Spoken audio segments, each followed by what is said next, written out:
मैं तीन चीजें बोलना चाहता हूं। पहली चीज बोलने नहीं दे रहे हैं।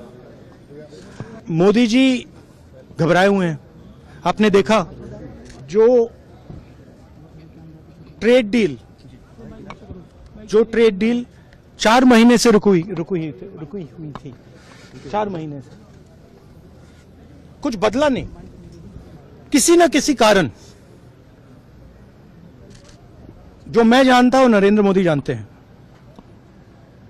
नरेंद्र मोदी जी ने कल शाम उस डील को साइन कर दिया। नरेंद्र मोदी जी पर प्रेशर है, भयंकर प्रेशर है। और नरेंद्र मोदी जी का जो इमेज का गुब्बारा है,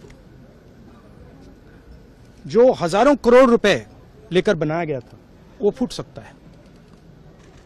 इशू ये नारावाने की स्टेटमेंट नहीं है, ये साइड शो है।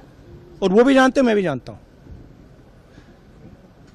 मेन बात यह है कि हमारे प्रधानमंत्री को कॉम्प्रोमाइज कर दिया गया है। किसने किया है, कैसे किया है,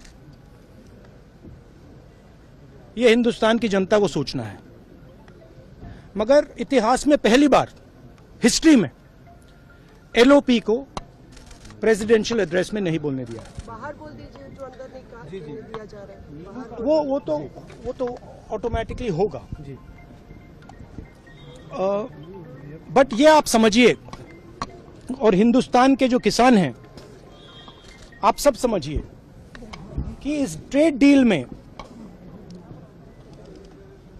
आपकी मेहनत को, आपके खून पसीने को नरेंद्र मोदी जी ने बेच दिया है। और वो इसलिए बेचा है क्योंकि ये कॉम्प्रोमाइज्ड है। सिर्फ आपको नहीं बेचा है, देश को बेचा है। इसीलिए मुझे वहां नहीं बोलने देना है। नरेंद्र मोदी जी डरे हुए हैं क्योंकि जिन लोगों ने उनकी इमेज बनाई है, वो अब उस इमेज को फोड़ने लगे हैं। एक अदानी जी पर केस है यूनाइटेड स्टेट्स में। वो अदानी जी को टारगेट नहीं कर रहा है, वो नरेंद्र मोदी के फाइनेंशियल स्ट्रक्चर को टारगेट कर रहा है। एक वो है। दूसरा है एप्स्टाइन फाइल्स। एप्स्टाइन फाइल्स में अभी और माल है, वो अभी रिलीज नहीं हुआ है। इसीलिए इस दबाव में आकर एप्स्टाइन फाइल्स में जो पूरा देश जानना चाहता है, मगर अभी अमेरिका ने रिलीज नहीं किया है।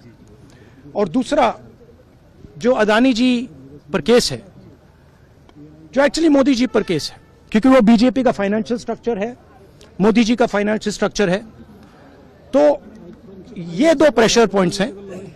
और आप ये बात समझ लो, देश ये समझ ले कि प्रधानमंत्री कॉम्प्रोमाइज्ड है।